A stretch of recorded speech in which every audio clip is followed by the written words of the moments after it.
Ladies and gentlemen, welcome to the Stand Up Speakeasy. My name is Srathne, and I'm your host. These are far and in between now, but I'll get back to it in probably in December and January. But I'm performing next weekend at the Crazy Woke Asians Comedy Festival, Kung Pao Festival, and on the same bill as me is my pal Andy Jiang. So welcome to the show, Andy Jiang. Hey, I'm so happy to be here. What's going on, Srath? Nothing much, just hanging out and looking forward to interviewing you and so uh because I know that we're performing on one of the same shows on at Crazy Woke Asians Kung Pao Festival, and which reminds me that all the ticket links are below this video. So if you can buy some tickets and come support us and sell those shows out, it'll be pretty awesome of you. Yes, do it. Do it now, or you're racist. That's how it works. Indeed, most definitely. So Andy, you're an LA-based Chinese American stand-up comedian and writer. What got you into stand-up? Yeah, I've always, my entire life, I've been doing bits for my friends, and it wasn't until I was like in my mid 20s that I started doing comedy for fun. Like, I first started with improv, and I loved it. It was like so much fun to be a part of like that scene and to really think about comedy from that perspective. And then after that, I started doing sketch writing, which was my first time like actually writing comedy. And that was like a transformative experience for me because then I got to realize that you could actually create comedy from nothing. And I love that experience of writing comedy so much that after my sketch comedy team ended, I wanted to keep writing comedy. And the only way for me to test out stuff was at open mics. So I would just write myself jokes and I'll do open mics. And that was like my first like experience doing stand up was just like writing for myself and trying it on stage. Um, yeah, and ever since then, I've fallen in love with the craft of it. Awesome. And you mentioned that you're a writer too, and you mentioned you've written sketches and stuff. And what's the most like your favorite sketch you've ever written? My favorite sketch, wow, there's so many. There's a lot of sketches. Like I don't know if you consider stuff on TikTok to be sketches, but I've written a bunch of sketches for my own TikTok that I really like. For instance, I can share a link with you later, but this one sketch that I wrote about me waking up, listening to the birds singing, and then being like, "Oh, I love how beautiful the birds are singing," and then basically it cuts to me as the bird, like cursing out other birds and like accusing them of like having sex with my bird wife, things like that. And that was like a really fun one. But yeah, I mean, there's just so many. Awesome. And those TikToks, like it only gives you a minute to make people laugh or something, so it's quite challenging Yeah, for sure. it is. It's a different medium. Before that, I didn't really think. Before that, I think TikTok really forces you to be so economical with like jokes and with like the game of the scene. You have to get the first laugh like within like 3 seconds, or people would just go to the next video. So, during the pandemic, I wasn't able to do stand up, so I channeled a lot of my energy into making TikTok videos, and that has really helped hone like my content creation skills in terms of like developing video ideas and thinking about how best to present one comedic idea in a video. So that's really helped with that. Awesome, indeed. And I'll definitely you'll have to shoot me the link of you cursing out For the sure. birds, and Yeah. it's a new way of giving them the birds, so that's pretty awesome. Yeah, exactly. Yeah, nice. Indeed. And so you've also performed stand up in clubs in New York and Los Angeles. And what are your favorite clubs in New York and Los Angeles? Yeah, in New York, I really like Gotham Comedy Club. I also really like Broadway Comedy Club. And also Stand Up New York on Upper West Side. Those are a lot of fun. And in LA, I've done shows at the Ice House and Flappers, and both great spaces. Absolutely, I love Flappers. It's I performed at the room where it had the park bench in it. Yeah, the main room, I think, with the bench behind you. Yep, yep. Yeah, I did Yeah, like that's a three fun minutes one. there. So there's so many comics that they only give you like 3 minutes or something like that. But Yeah, yeah, yeah, exactly. luckily I have like a 3 minute joke, so that took up all the time. So Worked out perfect. Nice. That's perfect. Yeah, there's Yeah. a 3 minute build up with one big punchline at the end. Yep. And the story Nice. takes place Nice. in West Hollywood, and it was like a true Oh, story, but I perfect. had to like embellish it a little bit to make it juicy. So you'll hear that during Yeah. my set on when we perform together. So Oh, it'll I be a lot can't of fun. wait. I'll be sure to eat a lot of food so I can throw it right up when I hear your set. Sounds good. Like feeding birds. Exactly. Yeah. Awesome. So so when you go on stage in your material, you mostly focus on your childhood and your family on stage, and like us as being Asian comics, we both have that strict upbringing. What's the difference between like I was born like raised in a Cambodian household. What's it like being raised in a Chinese household? Yeah, I think Chinese, my parents are both Chinese scholars. They're like, I'm a first generation immigrant. They moved right after China opened their borders like in the 1980s. And for them, it was all about like education and studying all the time. Like I didn't have much freedom as a child. My mom's like she would give me the only choice that I had as a kid was when I turned 6, and that choice was violin or piano. Like that was the main option that I had. So, very education forward, very strict, and of course, like obviously, medicine or engineering and all that, finance as like the main career path. Um, which I did. I went into finance and I went to tech. Um, just to show them that I could like do that. And now that I'm doing entertainment, I think they're like way more chill about it. But obviously the focus was on like studying and stuff. I don't know how it was for you, but Oh, for what sure. was it like? It Yeah. was so similar. Like my parents, like I'm first generation Cambodian because like my parents escaped the Khmer Rouge back in like the 70s, and Wow. like my sister was born in Thailand in '81, and I was born in Colorado in '82. Um, Wow. but like with you, you had piano and violin, and I was stuck being a dishwasher at my parents' Chinese restaurant. So like they Totally. wanted to keep me out of Totally. like gangs because there was nothing but gangs around like my city at the time. Right. So in order for me to Yeah. keep me off the streets, they kept me washing dishes. Yeah. So Yeah. Slinging dish soap. You know. yeah, it, Um.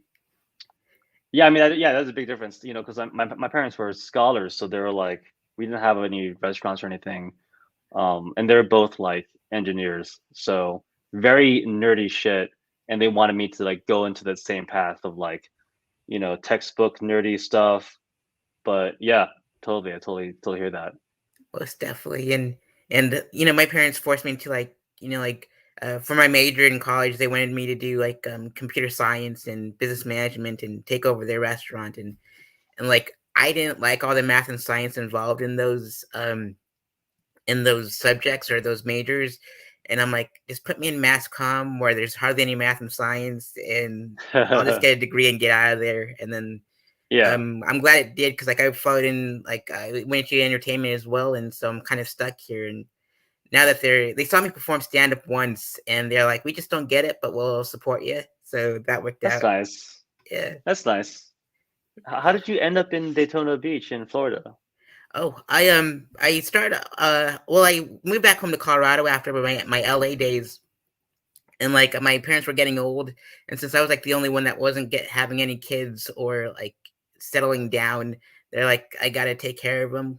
And so why we all moved together, and I'm just like, if my dad needs to go somewhere and does stuff like business wise, then I can take care of my mom, and it just like rotates that way.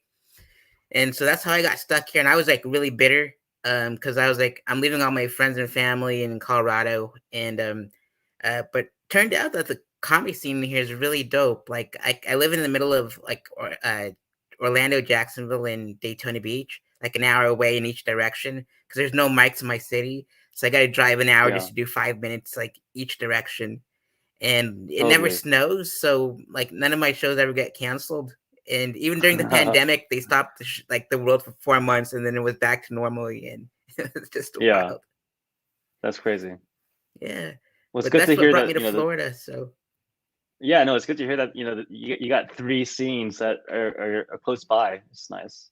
Indeed, most definitely. And I, yeah, the Florida scene is really awesome and supportive, and I couldn't have asked for like, especially Daytona. That's like my homeroom, and they're just, they make me. I volunteer to close out the mic where there's only like five people left in the audience, so I can just Yeah, bomb if I want to, or like try out new jokes, and like I won't. But this like people still laugh, so it works out. that's fun. That's Yep. fun. And yeah, when I lived in LA, I lived in Sherman Oaks, and I was it was a pretty, yeah, chilled part of LA, so I dug it. Yeah, yeah, Yeah, yeah. That's a nice area. most definitely. And when we get off screen, I'll ask you what part of LA you live in, so you don't get any Sure. stalkers. Yeah, yeah. Sounds good. Indeed. I And mean, so if you if manage any your stalkers want to come visit, fun. Yeah. indeed be a nice birdie to Andy. So, um, Yeah. and you also manage your pug's social media accounts. And what got you into managing your pug's social media accounts? This happened all over the pandemic since the start of the pandemic because um me and my girlfriend we got a pug over pandemic, and at the time I was making TikTok videos for myself, so we decided to make some videos for our pug. Her name is Hazelnut, and one of the videos went super viral. I think it got like 5 million views, and from that we got like 200,000 followers. So ever since then we've just been trying to like create content on a steady schedule for Hazelnut as well. um that's basically all it is. Sometimes we get some brand deals, like one time Hazelnut made two videos for 300 bucks for some like app or something, and we'll occasionally do that as well. But it's like nothing crazy. It's just mostly for fun. Awesome. Fantastic. And so for chapter two is like the usual questions I asked all the comics I've interviewed, and there's like hundreds of interviews on my YouTube channel, and from like all the local cats to open micers to like some famous comics in there I threw in. So that being said, Andy, what inspired you to perform stand-up comedy? I think we went over it before, but we'll remind the audience. Yeah, totally. I think stand up is like such a pure uh comedic art form where it's just you and the audience, and I think it's such a fun mode of self-expression that you can just make someone laugh just by talking into a mic.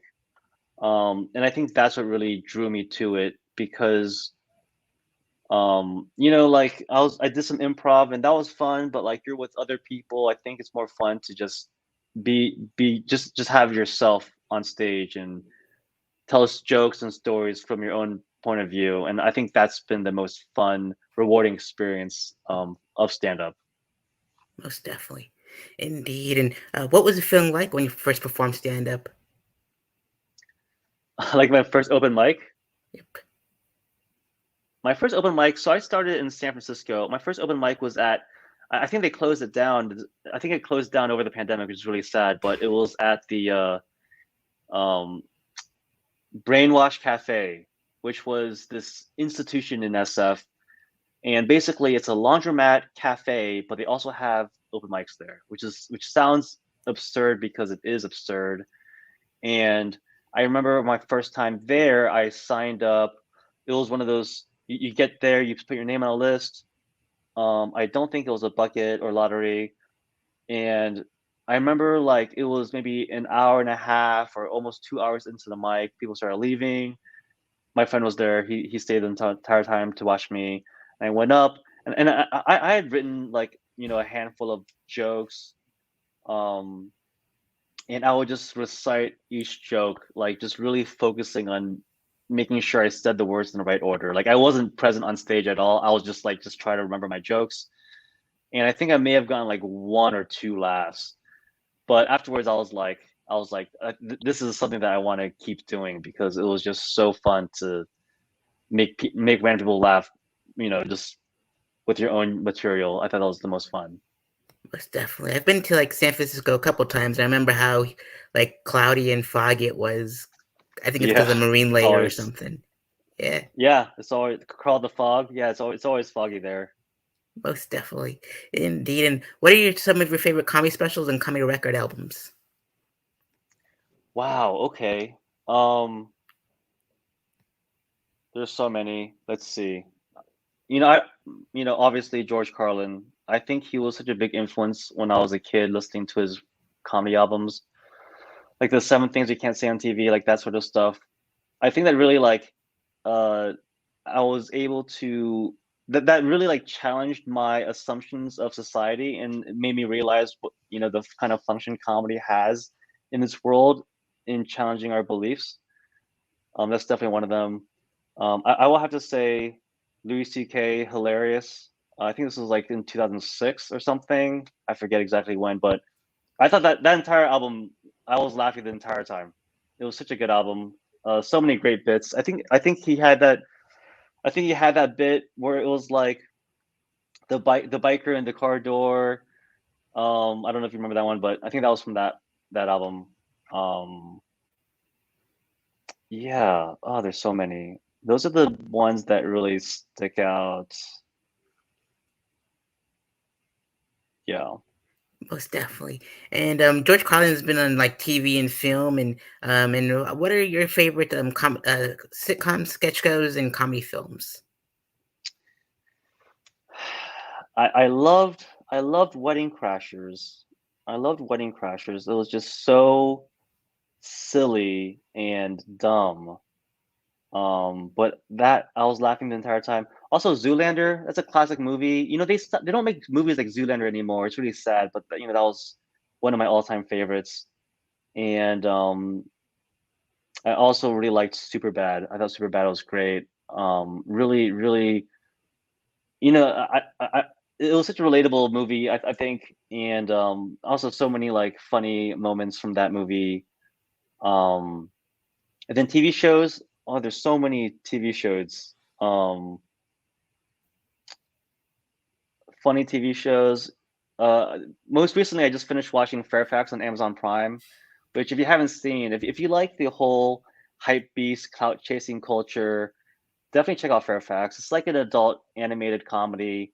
It has a great cast, and the way that they make fun of the hype beast culture with Supreme and stuff is just top notch. Really like that. In sketch comedy, Key and Peele, obviously. I think they have such very like hilarious, but also very socially relevant sketches. Obviously, Chappelle Show from the '90s or mid aughts, I think. Also super good. One of my favorite sketches from that show, the Player Haters Ball. I love quoting it. It's such a great sketch. And I also really like Portlandia. Portlandia, Fred and Carrie. They have such a musicality to their sketches, and it's such a fun rhythm to their sketches. And they do a great job making fun of uh, like progressive and hipster trends. And I think that sketch show is like way before its time.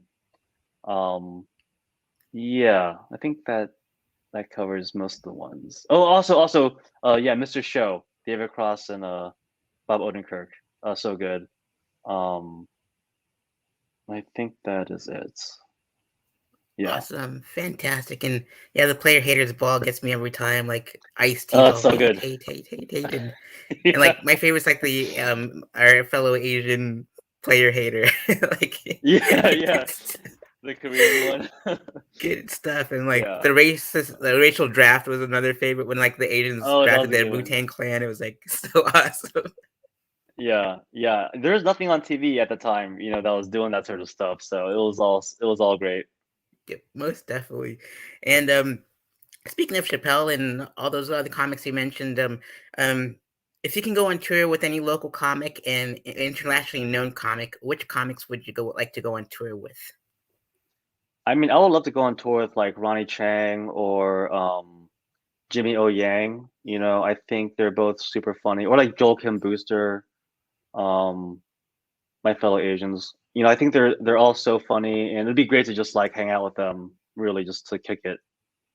Absolutely, most definitely. Yeah. And if you can get roasted by five comedians, past and present, which comedians would you like to get roasted by? Oh wow. Uh, Ronnie Dangerfield for sure. I think he'd be hilarious. I would love to get roasted by him. Um, Gilbert Gottfried, I think would be hilarious to be roasted by. Um, Anthony Jeselnik, I think he'd be really mean in a good way.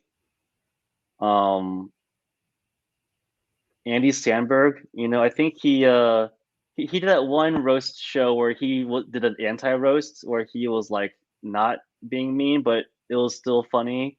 So I think he'd be great. And then I don't know, Norm Macdonald. I think he'd be I think he'd be hilarious. R.I.P. But I think he'd be really funny.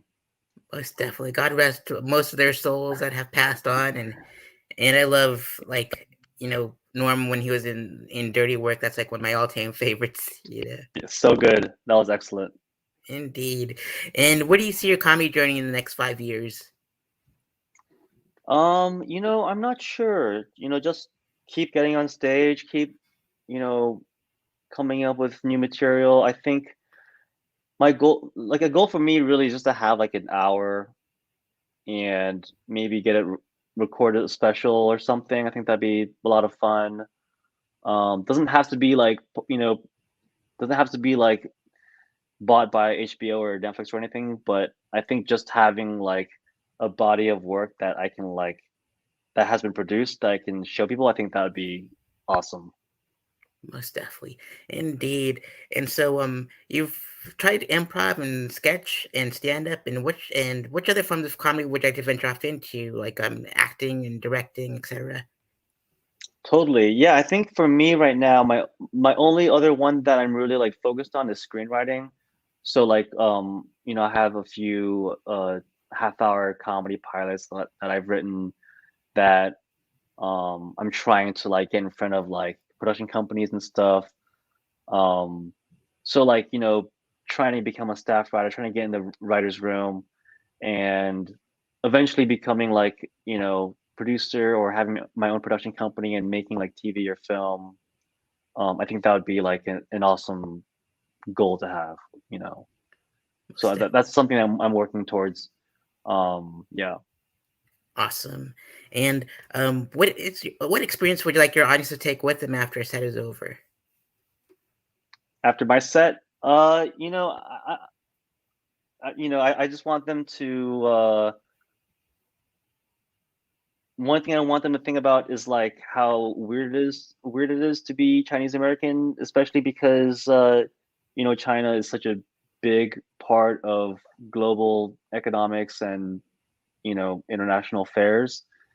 Um, so just thinking more about like what that means for the next like 50 years of our lives, I think is something. It's something that I've been thinking about a lot. So you know, being a Chinese person in America, what that experience is like because of your home country, China rising in power and having America being like, what do we do about this China problem? I think is something that we should be thinking about. Most definitely. And what is your favorite joke a comic has ever written? My favorite joke a comic has ever written. Wow, man, you're really putting me on the spot with these questions. Um, Favorite joke.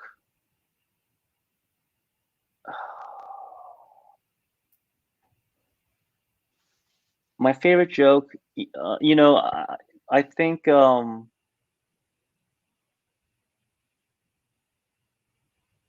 mean the one that I can think of immediately is just like the the car door in the biker the bike in the car door from the Louis C.K. set. I don't know if you remember that one where he was like, I was walking down the street and then I saw a guy on a bike.